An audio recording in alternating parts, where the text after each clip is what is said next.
Hello అండి, అందరికీ నమస్కారం. ఈ వీడియోలో ఒక మంచి టేస్టీ అండ్ ఈజీ కాంబినేషన్ అయితే చూపించబోతున్నాను. ఆల్రెడీ మనం రెగ్యులర్గా చేసుకుంటూనే ఉంటాం కదా, అరటికాయ ఫ్రై అండ్ టమాటా రసం అండి. చారు లేదా పప్పు చారు అలా ఉన్నప్పుడు ఆలు ఫ్రై కాంబినేషన్ బాగుంటుంది కదండి. కానీ ఆలు ఎక్కువగా తినడం మంచిది కూడా కాదు అనుకున్నప్పుడు ఇలా మనము అరటికాయ ఫ్రై చేసుకోవాలి. సేమ్ టేస్ట్ అయితే ఉంటుంది, ఇంకా చాలా బాగుంటుందండి. వీడియో చివరి వరకు చూడండి, స్కిప్ చేయొద్దు. ఎందుకంటే నేను బ్యాక్గ్రౌండ్లో అయితే పీసీఓడి గురించి కొంచెం ఇన్ఫర్మేషన్ షేర్ చేయబోతున్నాను. అసలు పీసీఓడి అంటే ఏంటి తెలుసుకుందామా?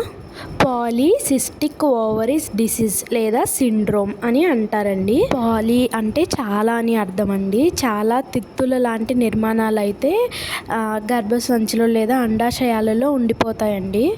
అవే అండి మనం కామన్గా జనరల్గా నీటి బుడగలు అంటాం కదా, అవే అనమాట. ఇది అసలు ఎందుకు వస్తుంది అనేది తెలుసుకుందాం.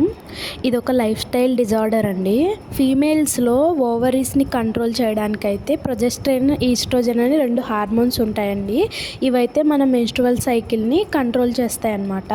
తక్కువ పర్సంటేజ్లో ఆండ్రోజన్స్ ఉంటాయి. ఈ హార్మోన్స్ అన్నిట్లో ఇంబ్యాలెన్స్ రావడం వల్ల ఈ పీసీఓడి అనేది స్టార్ట్ అవుతుంది. 12 ఇయర్స్ నుంచి 51 ఇయర్స్ వరకు ఉన్న స్త్రీలకైతే ఈ పీసీఓడి ప్రాబ్లం అయితే ఫేస్ చేస్తూ ఉన్నారు.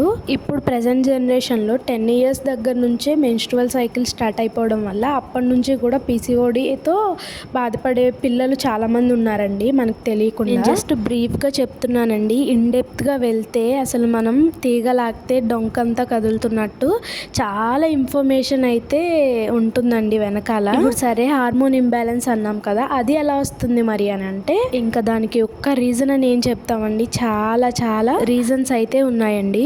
One of the main reason life style అనేది కరెక్ట్గా లేకపోవడం. మరి మీ అందరికి ఒక డౌట్ రావచ్చు, పెద్దవాళ్ళు ఎవరైనా చూస్తూ ఉంటే, మరి మేమందరం కూడా ఇలానే పెరిగి వచ్చాం కదా, మాకేమీ లేవు అని చెప్పి. అప్పటి గోల్డెన్ డేస్కి ఇప్పటికి కంపారిజనే లేదండి. ముందు జనరేషన్స్ వాళ్ళందరూ కూడాను ఎక్కువగా ఫిజికల్ యాక్టివిటీ ఉండే పనులు, దానికి తగ్గ తీసుకునే ఆహారం కూడా మంచి పోషక విలువలు ఉన్న ఆహారం తీసుకునేవాళ్ళు. అలాగే ఇప్పుడున్నంత టెక్నాలజీ లేదు, అలాగే అంత స్ట్రెస్ కూడా లేదు. అదే ఇప్పుడు చూడండి, పేరు గొప్ప ఊరి దిబ్బలాగా టెక్నాలజీ ఎంత పెరిగిపోతుందో ఆరోగ్యాలు అంతంత మాత్రమే ఉంటున్నాయి, స్ట్రెస్ లెవెల్స్ మాత్రం బాగా పెరిగిపోతున్నాయి దానివల్ల. మరియు మనం తీసుకొని కల్తీ ఆహారం వల్ల. ఇలా ఒక్క రీజన్ కాదండి, చాలా ఉన్నాయి చెప్పుకుంటూ పోతే.